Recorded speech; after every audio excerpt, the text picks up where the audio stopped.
just landed in Monaco. Wow, let's explore this market.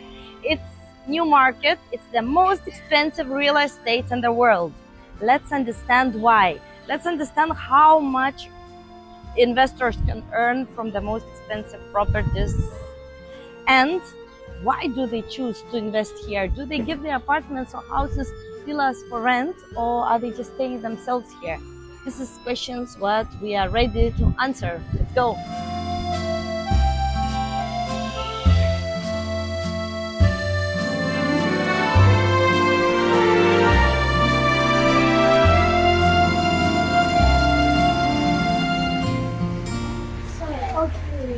Hello, how are you? Nice to see you. Is it going to be with the... No. Oh, it's nice. We can be talking, you show me.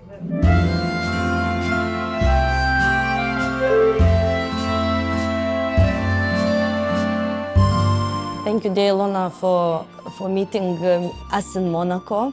Pleasure. Yeah, so before we start about real estate issues, tell me a little about yourself and about your company. What is your background? Oh gosh, I mean, I'm Polish by origin, but I've been here for nearly 15 years now. I arrived in 2011. So most of this time I worked in real estate, and the company's been here for nearly 40 years by a merge of several companies, as I said.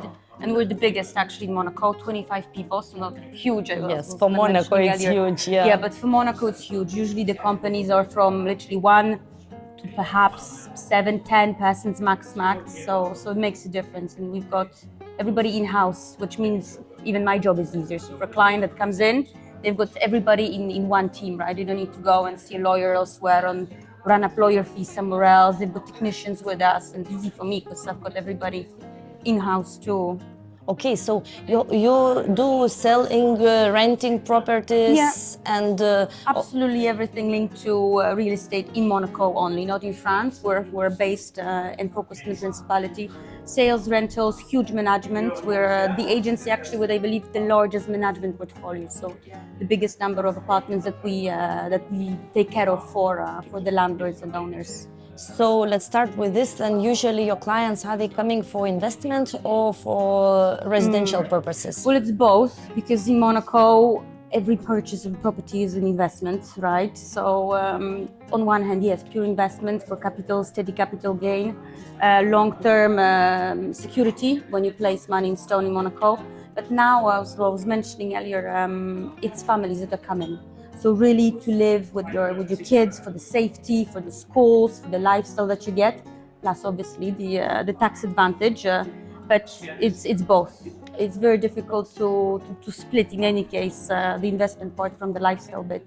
Okay, can you comment a little more about advantages of Monaco? Why people really, because not everybody knows, as you know perfectly. So please, comment us. Well, it's for forever, let's just call it, for 150 years nearly. Yet the first reason why people would come here was the lifestyle, right? The Riviera lifestyle. Then we had the taxation advantage added, so there's no income tax. There's corporate tax, but there's no income tax. There's no donation tax, no inheritance tax, and no capital gains tax. So for property, when you resell, the entire profit stays with you within Monaco. And then safety. Definitely. Yes. I believe the statistics to it, we're the safest place in the world. So even for me as a woman, as a mother, it's super easy to live. You just leave your bag wherever you want on the bus. You leave the stroller in the middle of the bus. It's very carefree. True. For the families now, there's plenty of families coming, big families. The schooling is fantastic. Kids from 9, 11 years old, they go by themselves on the bus. They walk to school by themselves. So they have an international schools also here? Yeah, we have one international school, renowned internationally now, and a relatively new British school. So those two, plus the French system, which is excellent, have very high standards. Kids are very happy too. Nice, that's great to know that families, more and more families are moving to relocating. And it's changing our life. I've been here for such a long time, and before, even in winter, it was very quiet. Some restaurants would shut, or you would have you never needed to call to book a restaurant in the winter time. Sometimes in the summer. Now, December, January, July, you always have to call, and you're like, oh, maybe we'll get your table at 11 o'clock. So it's incredibly busy. More and more people are coming, which is nice. But it's nice that it's families. It makes it more homey. Yes, Yeah. that's true. So what about nationalities? What nationalities are here? Well, primarily either European-based or with certain European links. So first and foremost, always French still, Italians, Germans, lots of Scandinavians, British, huge community of the Brits here. Some Australians, Canadians recently as well. Russians, definitely big Russian community, Ukrainian as well now after the war, naturally. That's the key, yeah? And of course all very successful people, big families, entrepreneurs, some one of the biggest names in many businesses. And what are the activities what people like to do in Monaco? As it is small country, so what can you do here? You know, it's funny because when you arrive here, you always explore the area because Monaco is just that one bit, 2.5 square kilometers, but then you've got France all over, and in 20 minutes you're in Italy. So we do grocery shopping often in Italy on Saturday morning. And there's lots of little villages you can explore. You can go to ski. In 2 hours you're in the nearest ski resort, which is excellent. It's no Courchevel level, I must say, but it's very nice, it's very good, and you can just go ski and come down and have lunch in the morning by the sea. Yeah. So we all do that. We've got, you know, And France and Italy in one city. yeah, Called. three countries basically. Three countries right next to each other. And then, of course, the major questions for us is for investment. You talked about stable capital gains. Yeah. How can you comment that? What are the numbers? Yes, well, it really varies obviously from year to year and how long you keep the property. But you look at roughly from 10 to 20%, I believe. I haven't checked the latest numbers, but I believe it's that. And the most important is steady capital gain, right? So we were saying earlier on, so the chart basically goes like this, right? So it never goes down. That's the most important point. So you cannot Stability, safety. I feel I'm safe to say you cannot lose money when you buy well. You overpay if you're not with the right agent or if you don't make the right decision.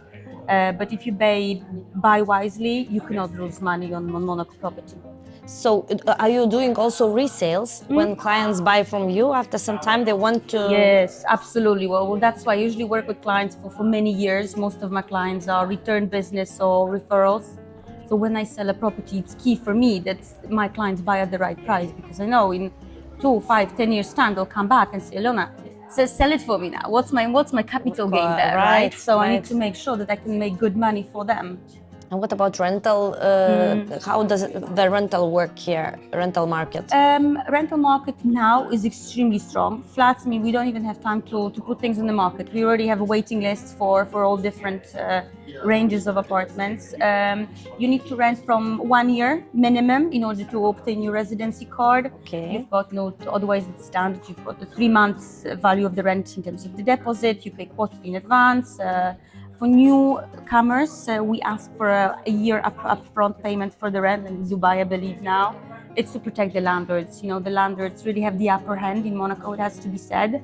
The leases protect the landlords greatly, which is good for investors too, because if you want to buy, you can rent out with no worry, you know, that in case of any damage, etc., the deposit is there and the bailiffs are great.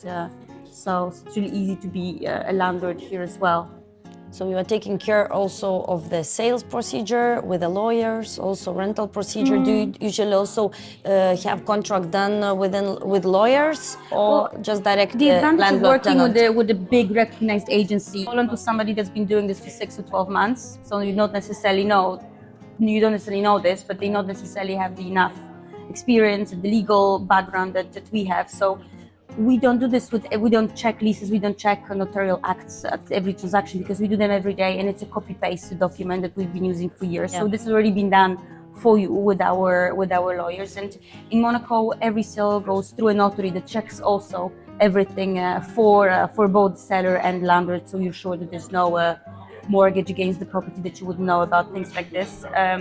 But otherwise, yes, we provide absolutely A to Z service. So from the first phone calls when the person is sitting in Hong Kong or in London, you know, Ilona, I need this and that, what my money can buy you, or I need 3 bedrooms, I've got 2 kids and a big dog, how much do I need to spend in Monaco? So from those first moments to, you know, looking for the flats, making their selection, we cover the entire market. We work with all agencies in Monaco, so the clients don't miss out on anything. So they see everything, finally they pick the property, and then we do all the administration for them as well. So moving in, helping if they need somebody to furnish the flat, to do any works, babysit sometimes if necessary, All in one agent. All in one, absolutely. But it's very personal. My job is very personal. I work with a lot of families, with like kids your like job, me, don't you? so it's sort of support them at all levels. I understand. And what about income? What people are getting from rental income? What are the ROIs? Well, the rental in Monaco is relatively low to other countries, so we're looking at 2, maximum 2.5%. Beyond would be very rare. If you get 2.5, it's considered good. So when you buy, that covers for your cost. You get a bit of money when you rent out, but it's the capital gain that matters really. But you have stable investment with That's the stable same. capital gains, Yeah. where the prices never go down. Exactly. So the prices are per square meter. Can you please say it aloud? The average square meter price now in Monaco is 50,000, 51,000 a square meter, right? So it will go from about 35 to the sky's the limit these days, to let's say 100,000. 100,000, these will be the flats from, so 30-something thousand square meters, the older bourgeois, 100 years old building with no parking, no concierge, to 100,000 square meter in the new district, so the Maretera, that's just been delivered now 6 months ago. So huge family homes, ultra modern, all 5-star services, spaces, gosh, from 350 square meters to duplexes, triplexes. So families usually they prefer to buy villas or apartments. Well, there's hardly any villas in Monaco. So generally, you buy a flat in Monaco, and if you have a family, if you need an outdoor space, you rent or you buy a villa out in Monaco or even in Italy, and you use it for your holidays, use it for your weekends. So then you've got the city life, right? So everything's at your doorstep, and then you can escape a little bit to your garden out of Monaco. And those who buying villas, are they buying it just for common for the family use, or they have some business development perspectives there? Some, but generally no. Generally, it's purely for your lifestyle. Because also, France and Italy, taxation, huge, tax foncière and all the other taxes, I could list for half an hour probably. And the capital, well, the value is not that safe either. You don't know how quickly you're going to sell. So it's really a lifestyle purchase. You know that you won't make much money there on that property. So let's. At the moment, you are more building apartments, of course. And you told me on the way that there is like governmental constructions. Yes. How does it work here in Monaco? Well, so we've got 2 systems in Monaco. So one is private, open to public, and one is owned by the government. So that's only for the Monegasque. So they build, they either take a part of a new development for the Monegasque, or they simply build new buildings, new residential buildings for the Monegasque only. So they have privileged rates over there. They can buy within that system. Okay. They resell back to the government as well at their own rates. Otherwise, yes, there is. They can rent or buy, as I mentioned. Otherwise, there's private developments. And those for Monegasque assigned properties, can local people resell it to foreigners or rent it to foreigners? The Monegasque system stays within the Monegasque, so that never changes. So if you buy within the Monegasque system, you will sell back to the country, right, to the government, with the little capital gain, because the price also increases. So you still make money, you just don't pay rent as well within that time. So that stays with the system. The private system is completely private. There are just 3 laws that regulate potential rental. So in some bourgeois, some old buildings, you will have some flats under laws, we call them, there's 3 different of those. So if you want to rent it out, you will need to rent it to locals, either people who lived here for a certain period of time or Monegasque. But then the rent will be also regulated, so you're not going to make much money. And you need to sign for long term, you sign for 6 years. So it's, when you buy these flats under law, you buy them to live in yourself. I see, I understand. And what about the local people? How many of them are here, and how many foreigners? How the ratio? Well, there's just under 40,000 people living in Monaco. Just under 10,000 at the Monegasque, so 30,000 are expats, all the different nationalities. Big chunk, 8,000, 9,000, maybe over 9 now, is Italians, another 9,000 French, and then mix of all of us. I know Polish like me, Scandinavians, British, Germans, Swiss. So Big mix. what is your favorite thing about Monaco? My If somebody favorite thing, asks, yeah. gosh, oh wow. Probably practicality of it, you know. Number one, you know, practicality of where we are and how easy it is to get anywhere. I can get to see my friends in London in, you know, a couple of hours. I can drive to Munich, I can drive to Switzerland. You know, for me personally, I've got great lifestyle and it's a huge business hub, this place. So, you know, for me, you know, I'm still young and I'm still developing within my career. So it's important not to have only this. You know, if you go to London, you've got mostly business, right? Yes, So the lifestyle yes, is yes. not so great. Here you've got great business and a fantastic life. So that's a huge advantage. Is the life fast? The routine, is it going everything fast, or Yeah. people are like south, you know, like They are. mañanas? Yeah, I mean they are generally mañana, the typical locals. But you know, because of the nature of my business, how I am, you know, the way I work. Yeah, you cannot be. It's extremely fast-paced, you know. So, but you know, I usually it's funny because you have to slow down for the locals, you know. learned Yeah, by, they were like my time. colleagues, even you know, my French colleagues. Attends, Ilona, hold on, slowly, just give me a minute, you know. Just you know, they literally just go like I this. understand. So yeah, you need to adapt. You need to adapt to the locals, but it's good because if I was like this in Berlin or back in Warsaw, I would go crazy because I would be complete workaholic. I would be living my work. Now I have to sit down sometimes, you know, take lunch every so often. So it's good. It makes you calmer. Nice. So the last question, what advice would you give to a person who wants to come to move to Monaco?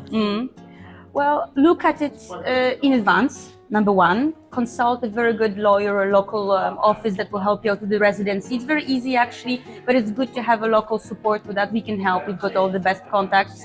And start early, not to be caught up, you know, last minute, because often people come in August and say, I've got 3 kids, I want a flat, I want an apartment, I want my residency for September. It doesn't work like this, you know, because Monaco is like, getting to Monaco is like getting to a members club.